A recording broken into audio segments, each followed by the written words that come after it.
하나님은 모세가 이제 80세가 된 모세를 찾아와 이제 자신의 백성들을 구원해 내라 명하십니다. 그런데 우리가 앞서 살펴봤듯이 이제 모세는 계속해서 이 명령에 거부합니다. 하나님이 누구신지 모르겠습니다. 그리고 저를 이미 버렸던 히브리인들이 제 말을 들어줄 리도 없습니다. 그리고 저도 사실은 하나님이 누구신지 온전히 잘 모르겠습니다. 그리고 제 스스로에 대한, 저 자신에 대한 확신도 자신도 없습니다. 그럼에도 하나님은 포기하지 않고 계속해서 모세를 설득하십니다. 그리고는 결국에 두 가지 기적을, 지팡이가 뱀으로 변하는 기적과 손을 품에 넣었다 빼면 나병이 걸렸다가 다시 나병이 치유되는 기적을 보여주시고, 또 만일 이 두 기적을 보여줘도 모세의 말을 믿지 않을 것을 대비해서 한 가지 기적을 더 약속해 주십니다. 나일 강물이 이제 피로 변하리라 한 약속입니다. 그러면 이제 모세는 이만하면 갈 법한데 아직입니다. 아직도 모세는 마음에 확신이 서지 않습니다. 그래서 10절에 보시면 또 이런 핑계를 댑니다. 제가 개인적으로 가장 공감이 되는 성경의 한 구절이기도 한데요. 보시면 모세가 여호와께 아뢰되 오 주여 나는 본래 말을 잘하지 못하는 자니이다. 주께서 주의 종에게 명령하신 후에도 역시 그러하니 나는 입이 뻣뻣하고 혀가 둔한 자니이다 라고 해서 이번에는 자기 자신에게 이제 그럴 만한 능력이, 자격이 없다. 그러니 다른 사람 찾아보시라 그렇게 말씀을 하죠. 그렇게 말을 하죠. 이에 하나님께서는 세상 사람들이 그렇게 잘나고 못난 것들이 다 내가 그렇게 정한 것이다. 그러니 너는 말을 좀 못한다고 해서 그것 가지고 걱정할 필요 없다. 이제 앞으로 내가 너와 함께하며 네가 어떤 말을 해야 할지까지 내가 다 알려주겠다 하십니다. 그러자 13절에 또 이렇게 거부합니다. 모세가 이르되 오 주여 보낼 만한 자를 보내소서. 말 잘하고 젊고 힘있고 이제 믿음 좋고 열정 있는 자를 보내십시오. 그러자 하나님께서 결국 이런 답답한 모세에 대하여 화를 내십니다. 14절에 보시면 여호와께서 모세를 향하여 노하여 이르시되 레위 사람 내 형 아론이 있지 아니하냐. 그가 말 잘하는 것을 내가 아노라. 그가 너를 만나러 나오나니 그가 너를 볼 때에 그의 마음에 기쁨이 있을 것이라. 야, 좀 그냥 가라 하면 가면 되지. 너는 뭐가 그렇게 말이 많냐. 내가 이만큼 했으면 됐지. 얼마나 뭘 더 해줘야 되냐. 좋다. 그러면 너는 말도 하지 마라. 그냥 가서 앞에 서 있기만 해라. 말은 니네 형 말 잘하는 그 아론 붙여줄 테니까 너는 이제 좀 그냥 가라. 좀 이렇게 해서 하나님은 결국 이제 모세를 보내게 됩니다. 모세가 순종해서 갔다라기보다는 하나님께서 등 떠밀어서 보내신 형국이 됐죠. 어쨌든 이렇게 해서 드디어 모세는 지팡이, 하나님의 지팡이를 손에 쥐고 애굽을 향하여 긴 여정을 떠나게 됩니다. 모세라는 인물 어때 보이십니까? 답답하죠. 우리가 보기에도 참으로 답답합니다. 아니 좀 그냥 가면 되지. 그 기적을 보고도 믿지 못하나. 하나님께서 또 직접 찾아오셨는데 참 말 안 듣네 라는 생각이 듭니다. 그런데 우리가 이렇게 답답함을 느끼고 있는 모세의 모습이 실은 오늘날 우리의 모습과 별반 다르지 않다는 것이 문제입니다. 외국에 선교사로 나가라는 명령은 고사하고 교회에서 봉사만 하나 맡아주십사 부탁을 해도 저 말고 다른 사람 찾아보십시오 라고 하는 게 우리의 형편이죠. 정말 뭐 하나 작은 일에 순종하기가 쉽지 않습니다. 우리는 모세처럼 자꾸 핑계를 삼습니다. 그런데 봐서 아시겠지만 하나님은 애초에 모세가 어떠한 자격이 있어서 능력이 있어서 찾아오지 않으셨습니다. 오히려 그가 능력이 없었기 때문에 하나님께서 그를 찾아오십니다. 저는 개인적으로 이런 모세의 마음이 굉장히 이해가 됩니다. 하나님, 왜 하필 제가 목사가 되어야 합니까? 교회에 참으로 열심히 있고 똑똑하고 잘난 사람들이 이렇게 많이 있는데 왜 하필 제일 못난 저를 시키시겠다고 그러십니까? 목사 말고 집사로, 장로로 제가 교회 열심히 섬길 테니까 그 목사 명단에서는 제발 좀 빼주십시오. 제가 얼마나 기도하며 핑계대며 또 거부했겠습니까? 그리고 지금도 그렇지만 어릴 때만 해도 정말 말도 잘 못하고 많이 더듬고 그랬습니다. 또 사람들 앞에 서는데 울렁증이 있어서 지금도 사람들 앞에 서는 것이 참으로 부담스럽고 그렇습니다. 늘 저기 모서리 구석에 앉아 있는 거 좋아하고 어두운 데서 있는 거 좋아하고, 그러니까 어디 하나 앞에 내놓고 쓸만한 구석이 없단 말입니다. 그러니까 하나님, 목사라면 그래도 말은 잘해야 될 것 아닙니까? 떨지는 않아야 될 것 아닙니까? 그리고 제가 또 비염이랑 축농증이 심해가지고 때만 되면 콧물이 나오는데 적어도 이 콧물만은 조금 안 나오게 해주셔야 할 것 아닙니까? 설교하다가 콧물 흘리는 일은 없어야 할 것 아닙니까?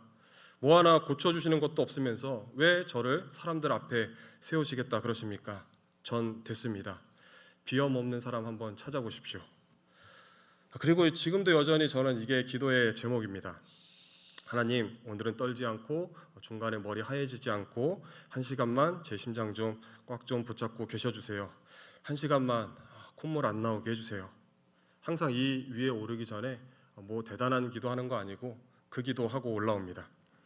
10년째 이 기도를 하는데 안 들어주세요. 오늘도 새벽에는 콧물을 훌쩍거리면서 달랑달랑 거리는데 이게 떨어지면 어떡하나, 그 조마조마한 심정을 가지고 설교를 했습니다. 또 지금도 여전히 심장이 터질 듯 합니다. 여러분들은 어떠십니까? 여러분들은 다르십니까? 이게 우리의 수준이지 않습니까? 우리는 하나님이 무슨 일을 시키시기만 하면 잔뜩 겁을 먹고, 하나님, 제가 시간이 없어서요, 제가 돈이 없어서요, 학교, 직장, 개인 사정, 집안 사정 때문에요, 저는 아직 믿음이 부족합니다, 저는 아직 마음의 준비가 덜 됐습니다, 실력이 없습니다, 뭐가 어쩌고 저쩌서요.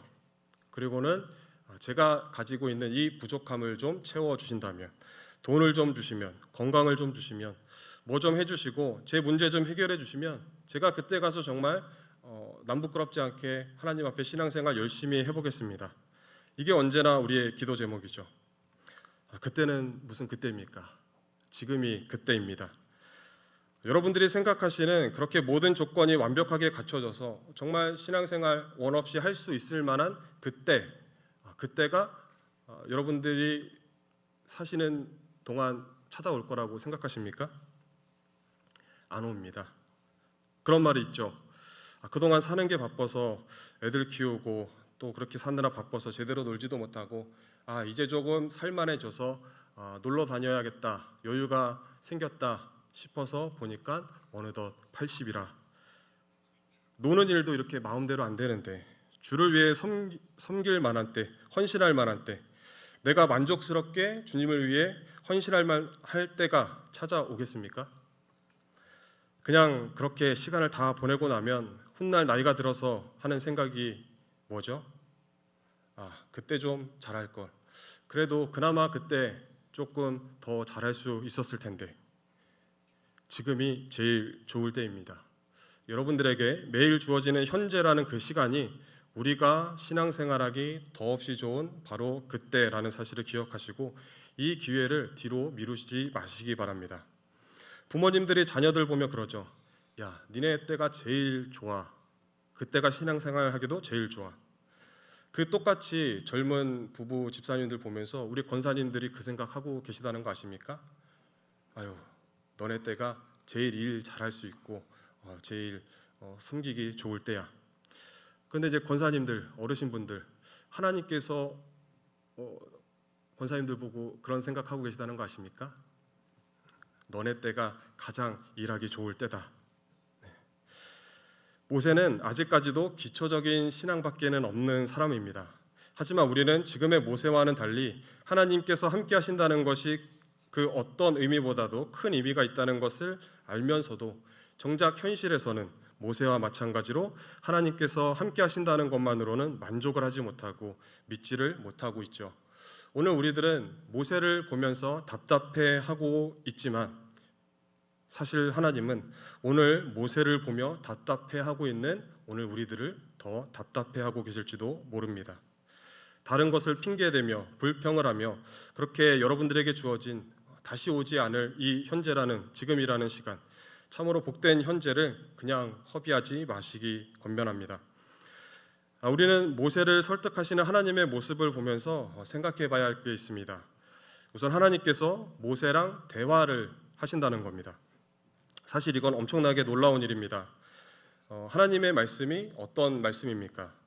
말씀하시면 그대로 이루어지고 없던 것도 생겨나는, 빛이 있으라 하면 빛이 그대로 생겨나고 우주가 있으라 하면 그 즉시 우주가 생겨나는, 말 그대로 창조의 능력이 있는 말씀이죠. 그런데 놀라운 사실은 이런 하나님의 말씀에 한낱 인간들이 거부를 한다는 겁니다. 그리고 이것보다 더 놀라운 사실은 하나님께서 이렇게 자신을 거부하는 인간과 계속해서 말씀을 주고받으시며 대화를 이어나가시고 설득을 하고 계시다는 사실입니다. 우리를 상대해 주시고 우리와 실랑이를 벌여주십니다. 대체 우리가 뭐라고? 그 하나님께서 우리의 반응에 답답해하시고 화를 내기도 하십니다. 이건 말씀으로 창조된 온 우주가 경악할 만한 일인 겁니다. 어떻게 그 말씀에 거부를 할 수 있단 말인가? 인간이란 도대체 어떻게 생겨먹은 존재들이란 말인가? 또 하나님은 인간들이 뭐라고 이렇게까지 그들과 대화를 주고받으신단 말인가? 하나님께서 우리를 자신과 같은 인격체로 이제 동등하게 대우해 주고 계시기 때문이죠. 사랑하시기 때문에 가능한 일입니다. 그런데 우리는 오히려 하나님을 인격적으로 대하지 않을 때가 많은 것 같습니다. 그저 하나님을 기계처럼 여기고 마치 우상처럼 내가 원하는 것만 요구하고 내가 이렇게 하면 하나님께서는 이런 결과를 주셔야만 하는, 동전 넣고 버튼 누르면 원하는 음료수를 내어주는 자판기처럼 그렇게 대하는 경우가 많이 있죠. 이건 하나님에 대한 모독입니다. 하나님은 결코 우리에게서 그러한 대접을 받을 만한 분이 아니십니다. 그리고 하나님도 그렇게 우리를 대하지 아니하십니다. 놀라운 일이죠. 그리고 또 하나 하나님께서 모세를 설득하시는 이 장면을 통해서 우리가 생각해 봐야 할 건, 이 사건을 모세가 아닌 하나님의 편에서, 하나님 입장에서 볼 때 하나님은 왜 굳이 이렇게 답답한 모세를 어르고 달래가면서까지 들어 쓰셔야 하는가? 모세가 아니라도 모세 말대로 정말 더 젊고 더 일 잘할 수 있을 만한 패기 넘치고 지혜로운 사람도 있을 것이고, 아니 사람은 둘째치고 어차피 모세야 우리가 나중에 가서 보면 알겠지만 정말 그가 가서 하는 거라곤 지팡이 들었다 내렸다 하는 것밖에는 없는데 굳이 그 일을 위해서 지금 이렇게 답답한 모세를 설득하고 설득시키시며 끝까지 들어 쓰셔야만 하는가? 이에 대해서 성경은 우리가 생각하는 그 답답한 방법, 굳이 싫다는 사람까지 설득시켜서 일을 시키시는, 정확히는 하나님의 일에 동참시키시는 것이 하나님께서 일하시는 방법이라고 알려줍니다. 하나님은 어떤 일을 하실 때에 있어서 거기에 사람을 불러 사용하시는데 왜 꼭 사람을 통해 일하시는지에 대해서 알기 위해서는 우리가 하나님께서 일하시는 목적에 대해서 생각해 볼 필요가 있습니다. 하나님께서 일하시는 목적, 하나님께서는 어떤 일을 하실까요? 셀 수도 없이 많은 일들을 하고 계시지만 그 중에 가장 크고 중요한 일은 바로 자기 백성들을 구원하는 일입니다. 그리고 그 일을 하심에 있어서 그냥 천국을 눈앞에 딱 열어주시고 이제 앞으로 천국에 들어가 살아라, 너는 구원받았다 라고 하지 않으시고, 충분히 그렇게 하실 수 있는 능력이 있으신데도 그리하지 않으시고 굳이 광야길을 돌아가게 하시고 그 과정에서 답답한 사람들을 붙잡아 설득시켜 가시며 사용하십니다. 여기에는 아주 중요한 이유가 있는데, 우리들이 바라는 궁극적인 소원은 아프지 않고 마냥 행복한, 내가 바라는 모든 것들이 완벽히 갖추어진 천국이라고 이제 표현할 수 있을 겁니다. 그러면 천국에 있어서 가장 중요한 것은 무엇일까요? 금은 보화로 된 집, 아니면 다이아몬드로 만들어진 자동차, 아니면 출근을 하지 않아도 되는 것. 천국에서 가장 중요한 것은 이러한 요소들, 이러한 환경과 조건들이 아니라 바로 그 안에서 들어가서 살아야 할 우리 자신입니다. 환경은 다 좋은데 그 천국 안에 사는 사람들이 여전히 이 땅에서와 같은 수준, 여전히 이 땅에서와 같은 그 죄악된 마음들을 갖고 있다고 합시다. 그래서 불평하고 서로 싸우고 서로의 것을 질투하고 뺏고 속이고 죽인다면 그것이 과연 천국이라 부를 수 있을까요? 그리고 여러분들이 좋아하는 음식만 먹고 좋은 집도 있고 출근도 안 하고 맨날 하고 싶은 것만 하면서 산다고 합시다. 행복할까요? 행복할 겁니다. 네. 행복하겠죠. 그런데 문제는 그게 얼마나 갈 것 같으십니까? 1년만 놀아보십시오. 할 게 없습니다. 폐인이 됩니다. 우리가 여전히 죄인의 모습 그대로라면 우리의 만족은 얼마 가지를 못합니다. 아무것도 없을 때는 그저 내 이름으로 된 아파트 하나만 있으면 좋겠다 싶다가도 정작 그렇게 내 집 장만 하고 나면 왜 자꾸 집이 이렇게 쪼그라드는지, 교통을 왜 이렇게 불편한지, 집값은 왜 자꾸만 떨어지는지 금방 우리 마음이 변하지 않습니까? 이런 마음으로는 천국에 가도 그 천국을 온전히 누릴 수 없다는 겁니다. 자, 그러면 이번에는 반대로 자신이 불행하다고 생각되시는 분 계십니까? 내 인생이 불행한 것 같다. 그러면 무엇 때문에 불행한 것 같으십니까? 내 집이 없어서, 대출이자가 높아서, 월급이 적어서, 사업이 원하는 대로 잘 안 돼서, 아무도 나를 인정해주지 않아서, 자식들이 말을 잘 듣지 않아서 등등 이런저런 우리가 우리 스스로의 인생을 불행한 인생이라고 여기게 되는 그런 조건들이 있겠죠. 그러면 그 조건과 똑같은 조건을 가지고 있는 사람이라면 모두가 동일하게 그렇게 자기의 인생을 불행하다 평가할까요? 저기 아프리카에 우리보다 더 가난하고 물 한 번 뛰려면 몇 킬로미터를 머리에 양동이에 이고 왔다 갔다 해야 하는, 정말 저게 사는 건가 싶을 정도로 안쓰러운 그 환경 속에 처해 있는 사람들 중에도 오늘 우리보다 행복해하며 사는 사람들이 있습니다. 무슨 얘기를 하고 싶은 건가 하면 우리의 삶이 불행한 이유는 우리가 생각하고 있는, 내가 바라고 있는 어떤 조건이 충족되지 않아서가 아니라 우리 자신에게 문제가 있기 때문이라는 겁니다. 우리 자신이 남들과 비교하고 만족을 모르는 죄로 오염된 상태로 있기 때문에 우리가 불행하다고 여기는 것이지 우리에게 뭐가 부족하기 때문에 불행한 것이 아닙니다. 그러니까 우리가 현재 이런 상태 이대로 천국에 가면 물론 행복하겠지만 그것이 얼마 못 가서 그것은 천국이 아니라 이곳과 똑같이 별다를 것 없는 불만스러운 곳이 되고 말 겁니다. 때문에 우리는 우리가 원하는 천국을 온전히 누릴 수 있으려면 천국의 환경이 어떠한지, 그 조건이 어떠한지를 따지기 이전에 우선적으로 그리고 본질적이고 궁극적으로 그곳에서 들어가 살게 될 우리 자신이 먼저 고쳐져야 한다는 것을 기억해야 합니다. 그리고 하나님은 이 일을 손가락 한번 딱 튕기는 식으로 그렇게 우리를 바꿔주지 않으시고 지금 이 모습에서부터, 지금 우리의 이 수준에서부터 고쳐나가기, 길러나가기 시작하십니다. 우리를 기계적으로 대하지 아니하시고 인격적으로 사랑하는 자녀로 대하시기 때문이죠. 그리고 이 인간의 본질적인 변화를 위하여, 죄악으로 오염된 우리를 고쳐내시기 위하여 하나님은 자신의 일에 사람을 불러 사용하시는 겁니다. 그러니까 하나님의 일하심의 목적은 우리를 통해서 이 세상을 얼마나 더 살기 좋게, 얼마나 더 아름답게, 얼마나 더 선하게 바꾸느냐, 우리가 그 일을 성공적으로 잘 해내느냐 그렇지 못하느냐에 있지 않고 죄인인 우리를 당신의 자녀로 불러 죄악된 본성을 고치시고 의와 진리와 거룩으로 완성시켜 나가시는 것에 있다는 겁니다. 하나님은 돈이 없고 지식이 부족하고 인력이 부족해서 사람들의 돈을 갖다 쓰고 사람들의 지식을 갖다 쓰고 사람들의 인력을 갖다 쓰려고 사람들을 부르시는 것이 아닙니다.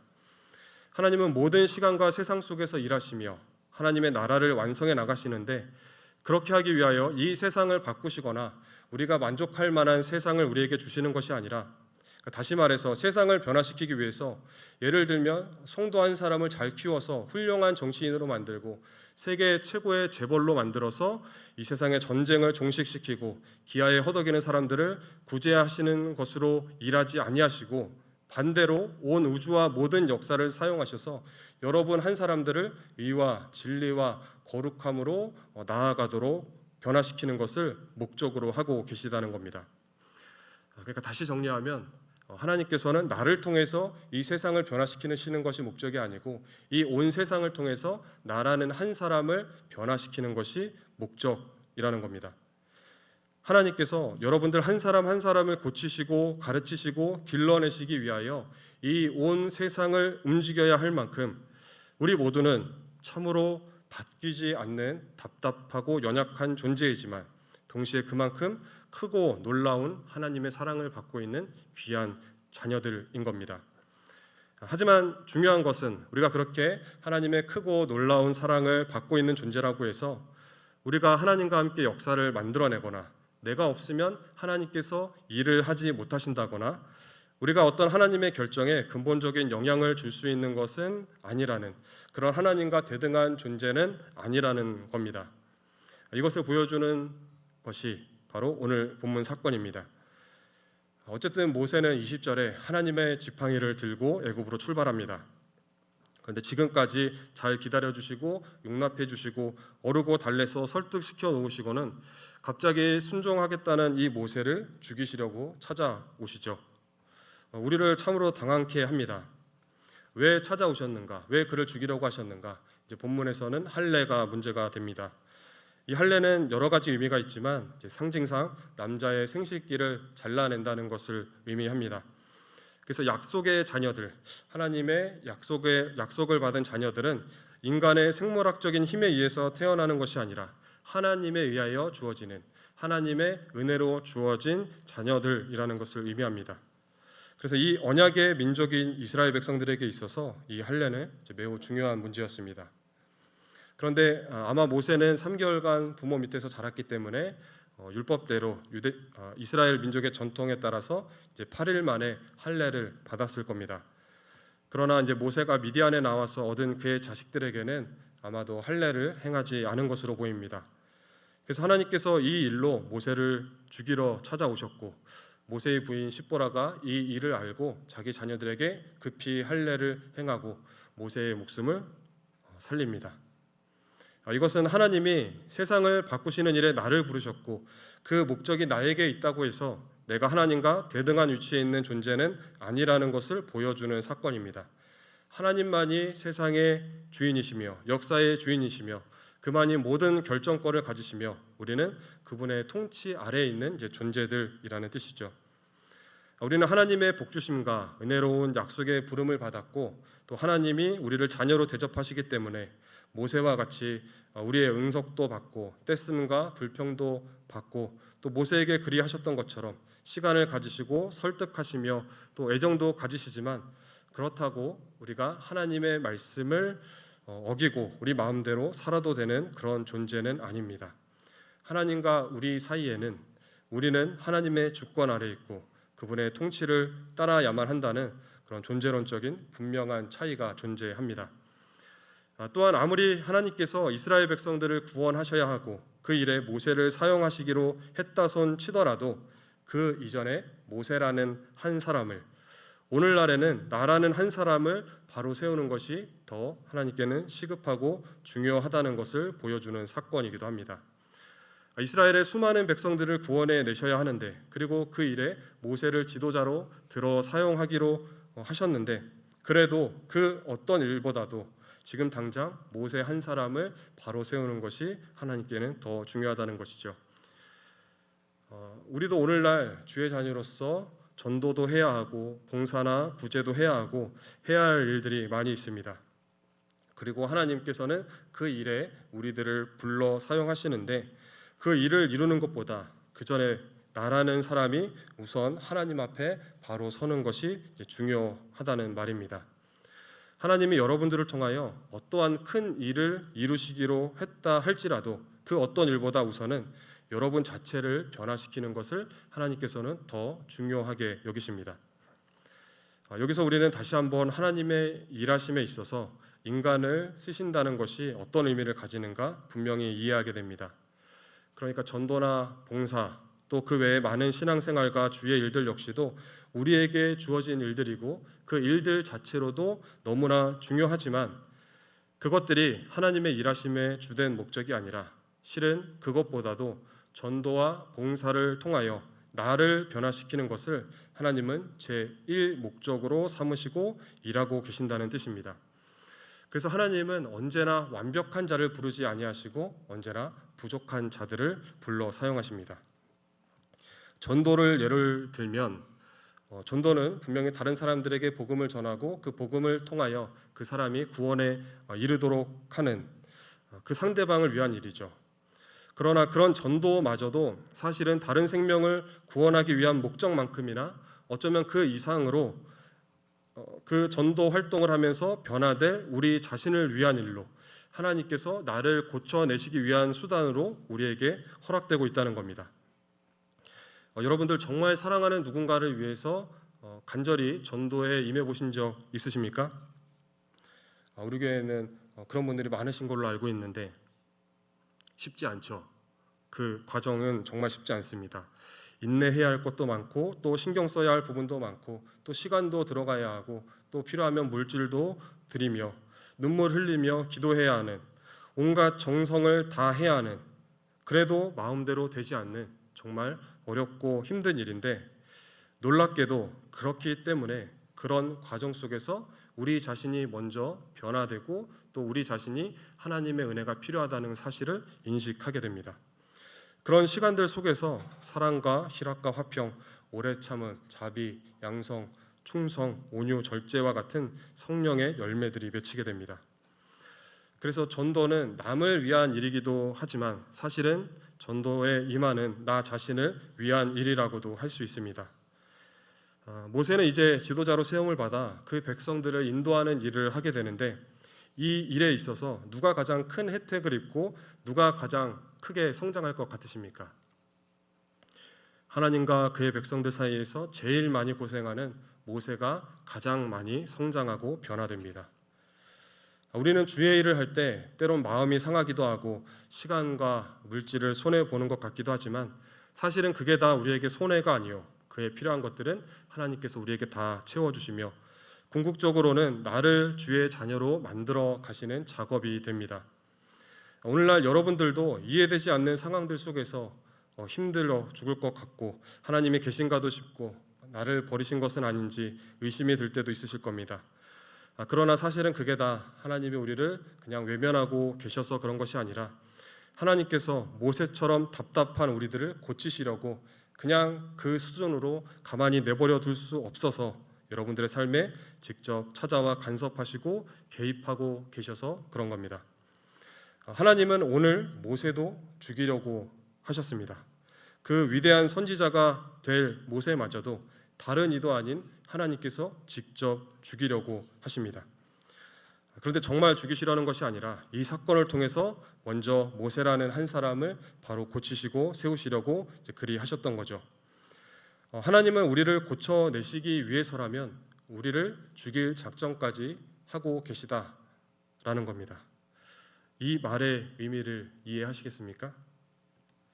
하나님은 우리가 하나님의 만족하시는 수준에 이르기 전까지는 결코 자신의 자녀된 우리들을 마음대로 죽도록 내버려 두지도 않으십니다. 우리는 더 이상 힘들어서 못 해먹겠다고 다 때려치우고 죽으려고 해도 마음대로 죽을 수조차 없는 존재들입니다. 우리가 우리 자신을 포기해도 하나님은 우리를 끝까지 포기하지 않으십니다. 그러나 또 반대로 우리가 더 살고 싶다고 발버둥 쳐도 더 살 수도 없는 그런 인생이죠. 우리가 숨쉬고 살아가는 모든 순간들은 주님께서 허락하시고 함께 하시며 또 개입하시고 간섭하고 계시는 참으로 귀하고 귀한 시간들이라는 그 분명한 사실만은 꼭 기억하시길 바랍니다. 하나님은 오늘도 여전히 여러분들을 위해서 일하고 계십니다. 우리가 어떤 자리, 어떠한 형편이든지 하나님께서 우리와 함께하고 계시고 또 우리에게 필요하고 우리를 보게 되는 자리로 하나님의 사람으로 우리를 부르시고 이끌어 가고 계십니다. 아직 우리에게 숨이 붙어 있고 여전히 태양이 떠 있고 지구가 돌고 있다는 것은 아직도 우리가 나아가야 할 길이 남았다는 것을 의미합니다. 하나님은 아직도 우리를 천국에 들여보내지 않고 계시고 우리에게 여기에서 조금 더 가보자고, 더 자라나야 한다고, 내가 조금 더 고쳐내시겠다라고 하십니다. 이만하면 됐지 않냐고, 이제 좀 쉬고 싶다고 하는 우리들을 목덜미 붙잡고 일으켜 세워서 더 높은 자리로 우리를 끌고 가십니다. 그렇게 허락되는 것이 오늘이라는 시간입니다. 어떻게 오늘 하루 하나님께서 여러분들을 위해 준비하신 그 귀한 하루 잘 살아내셨습니까? 잘 못 사셨죠. 그래서 우리에겐 내일이 또 허락될 겁니다. 우리가 내일 또다시 눈을 뜨게 된다면 하나님께서 또다시 우리에게 아직도 멀었다고, 오늘 하루만큼 더 나아가 보자고, 더 고쳐내시기 위하여, 그러지 않으면 죽이실 작정으로 여러분들을 찾아오시고 계속해서 순종함으로 나아가도록 그렇게 우리를 격려하시기 위해 허락하신 하루라는 사실을 기억하시기 바랍니다. 그 하루를 저희들 기쁨과 감사로 받아서 또 두려움으로 하나님이 목적하신 그 우리가 서야 할 그 자리에 이르기까지 애쓰는 우리 모두가 되기를 주님의 이름으로 축복합니다.